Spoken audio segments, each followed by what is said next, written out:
লিল্লাহি তাকবীর, লিল্লাহি তাকবীর। আসসালামু আলাইকুম ওয়া রাহমাতুল্লাহ। কেমন আছেন আপনারা সবাই? আপনারা বক্তৃতা শুনতে আসছেন? তা আমি তো আজকে বক্তৃতা দেব না। ঐতিহ্যবাহী জেলা টাঙ্গাইলের আজকের এই নির্বাচনী জনসভা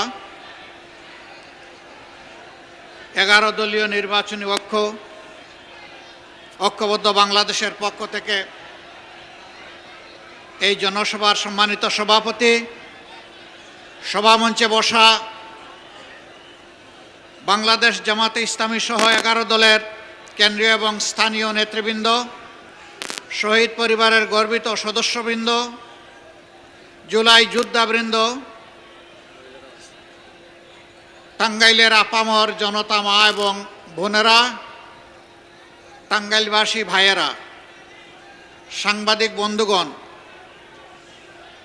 আপনারা হয়তো অনেকেই জেনেছেন ইতিমধ্যে আজ সন্ধ্যা 6:30টায় বাংলাদেশ জামাতে ইসলামী আগামীর বাংলাদেশ কিভাবে গড়তে চায় সেই ইশতেহারটি ইনশাআল্লাহ প্রকাশ পাবে।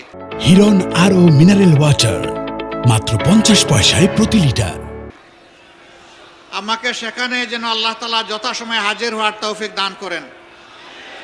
ইতিমধ্যে কুড়িগ্রাম, লালমনিরহাট, তারপরে নীলফামারী, শেরে আমরা এখানে এসে হাজির হয়েছি। বাকি সময়টা আল্লাহ তাআলার সাহায্য চাই।